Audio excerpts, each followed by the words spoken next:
Ooh, that looks tasty.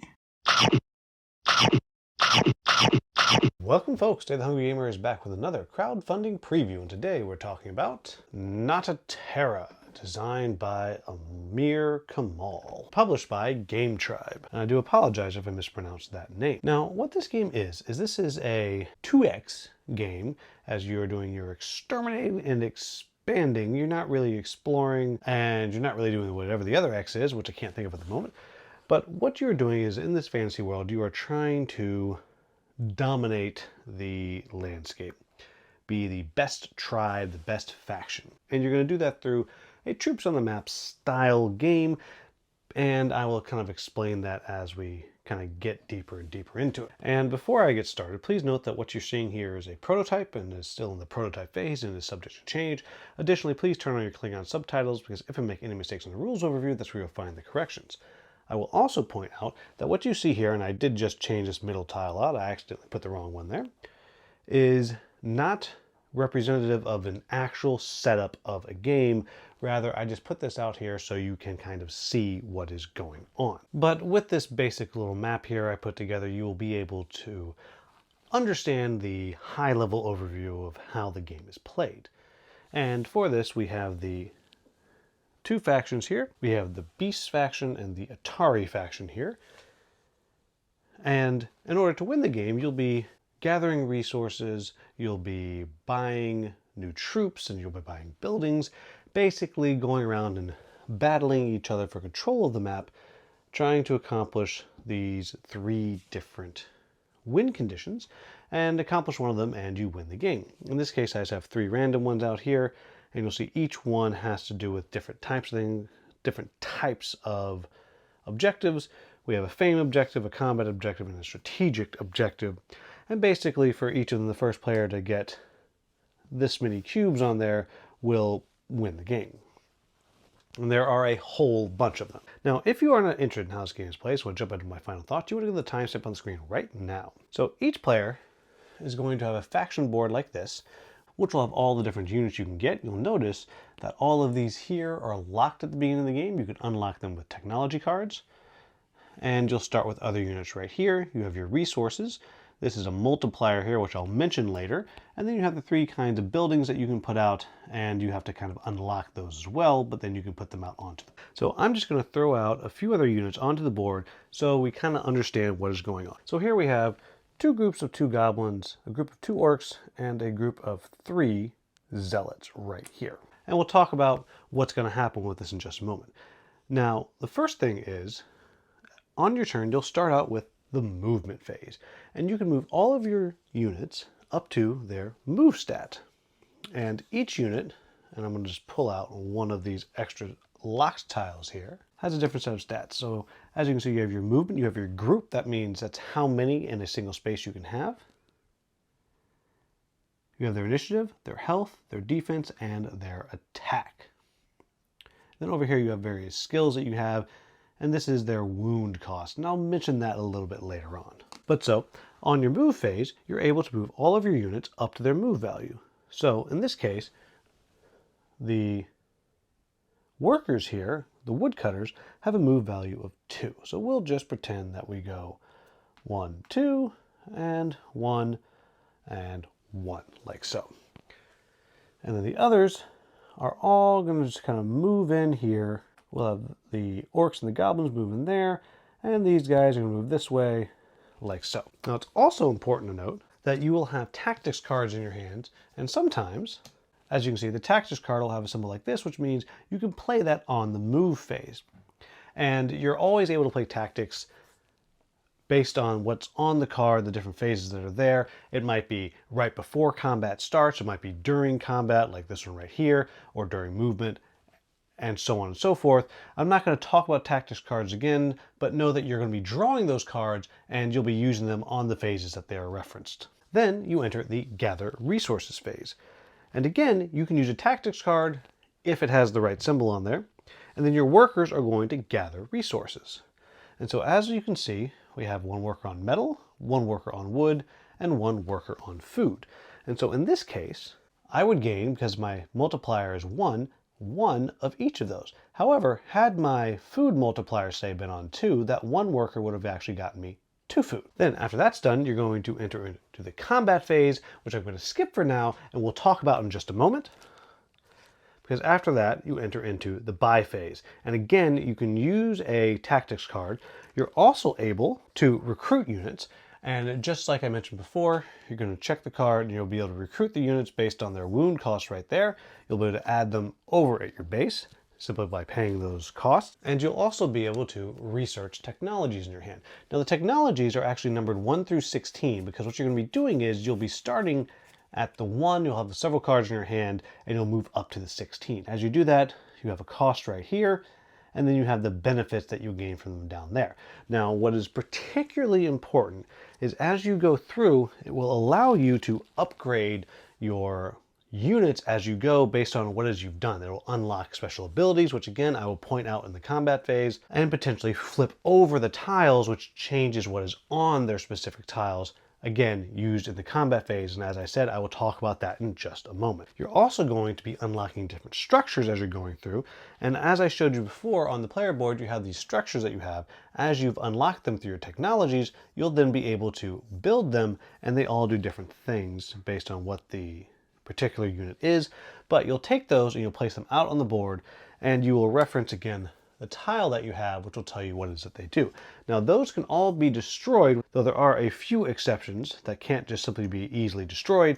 But if your units end the turn next to an undefended building, it will be destroyed. Then once you have decided what it is you're going to build, you will resolve all the effects, because sometimes when you build something or when you get a technology, it's going to give you resources or let you do things, but you do all of that at the end of the turn.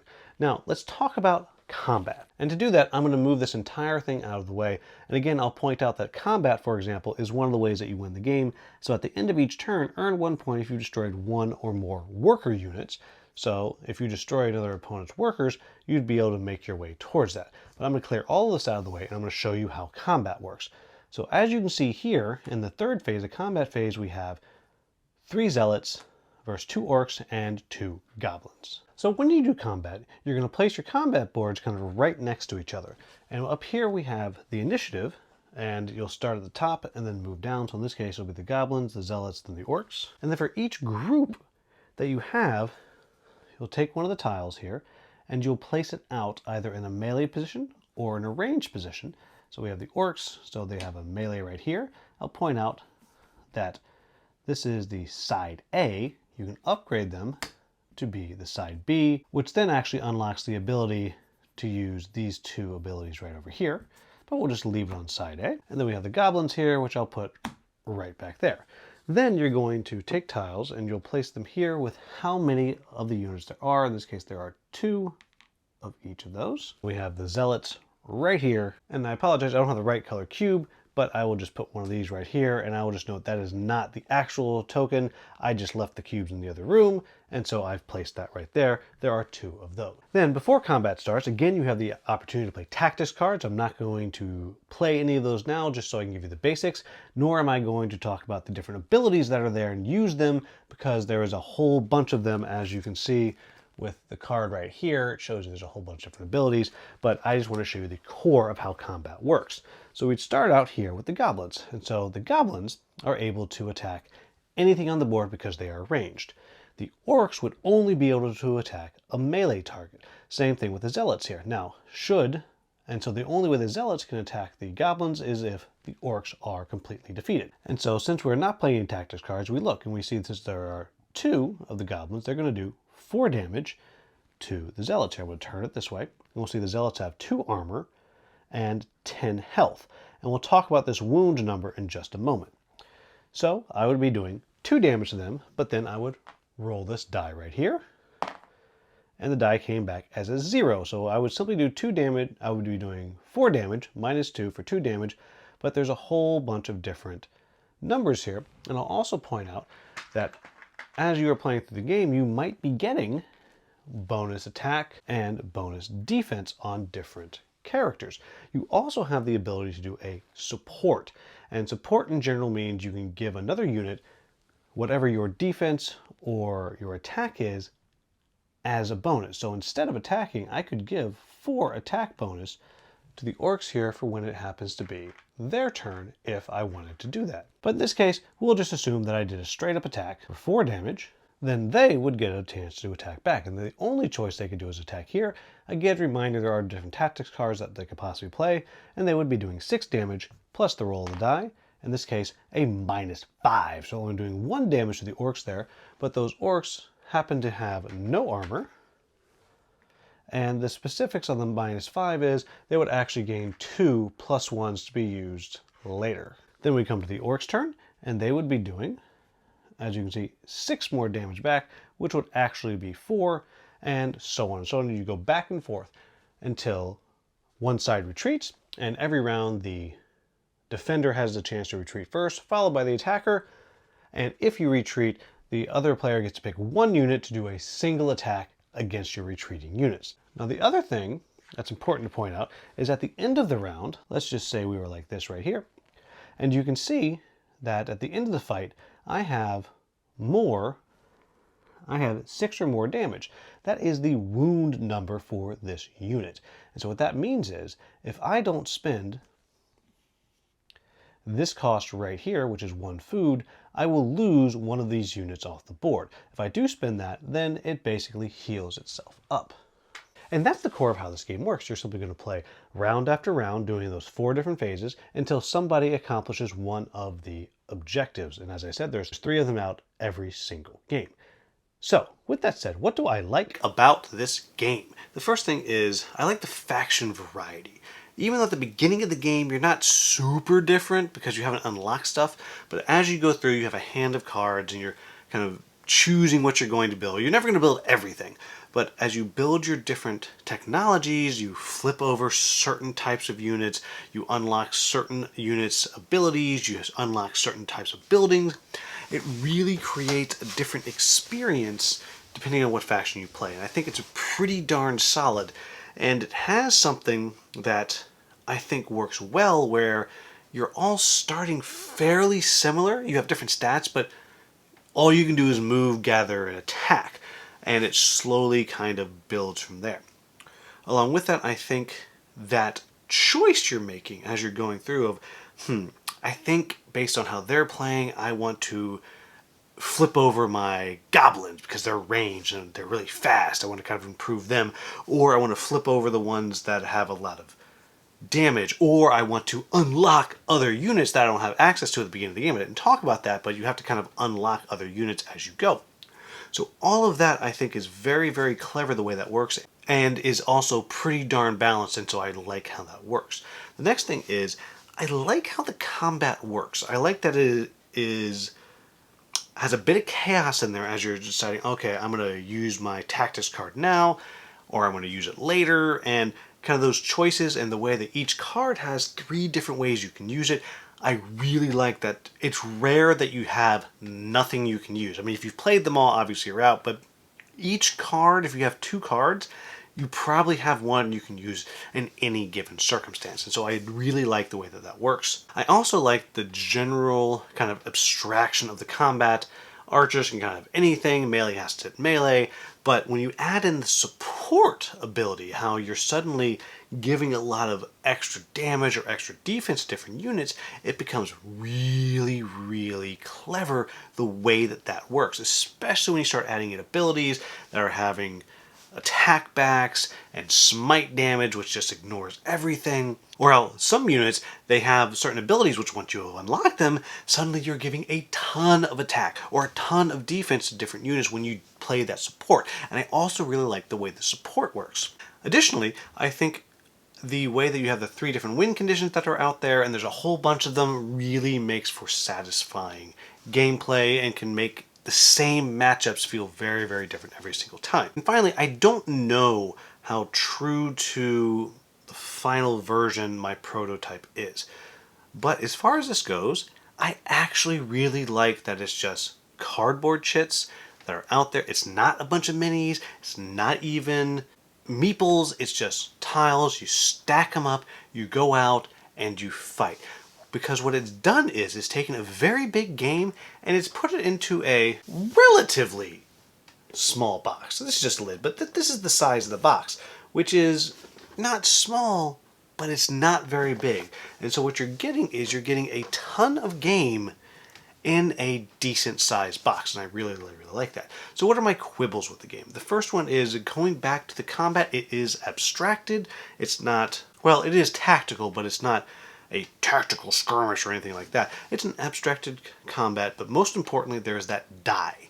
The fact that you can get +3 to -5. You get a -5 and you feel like you've wasted a turn. Yes, you're going to get a bonus for later, but it can be really bad. It reminds me of the critical miss in an RPG or the auto miss card in like Gloomhaven. And you're either here for that or you hate it. So just kind of something to keep in mind. I also think that while it's doing, I said earlier it's 2x, it's really 3x. You have your exploit in there also. I think, is it doing anything super different than a lot of the other multi-X games? A little bit with the way the combat works, but not really. So I think, so this is a game that you're not going to pick up this game because you're like, oh my gosh, this is reinventing the genre. It's not. It is taking the genre and doing some very cool things with it, and it's fun, and it's decently quick. It's not fast, but decently quick, but it's not reinventing anything. So you're not going to pick this up and be like, oh my gosh, we're going to change the world. It's not going to do that. Everything out there you've seen before, with maybe the exception of the way the combat works. So that is neither good nor bad, but just something that you should think about. And then, second to last thing, I already referenced this earlier, but you don't feel like you are super asymmetric at the beginning of the game. You kind of grow that, and that is neither here nor there. You like it or you don't like that, but just really want to point that out, that you kind of grow what it is that you're doing. You're unlocking different units, and that's kind of going to determine how differently you play from the other factions. The last thing that I'll say is there is a kind of scenario quasi-campaign thing that you're able to do. I don't have that. I've not seen that. I have not played that. I just have a kind of a filler white copy of the scenario book. So whether that's going to add to the game or take away from the game, I don't know. But having played a lot of these games, how good and how interesting those scenarios are will make a huge difference. So really make sure you check that out. But there you have it, folks. That is Nataterra. It's an interesting game. I mean, this, if you know me, you know this is not really my genre. But Streamline Matt loves them, and so I've played a lot of them. And it is interesting the way that it's doing different things. I love the size of the box. I love how each unit does what it does. Each phase is very clear with how it works. Combat is interesting, and it is not really something I've seen before. And as you all know, I love chaos, so that die I really like. I love the way the tactics cards works. It's a clever little game. And so if you're a big fan of 4X games, even though this is really just kind of a 3X, then this is one that I think you should check out. It is doing some interesting things, and it's definitely one that I can recommend if you are a fan of 4X games. If you don't like 4X games, this is not going to make you like them. That's not going to happen.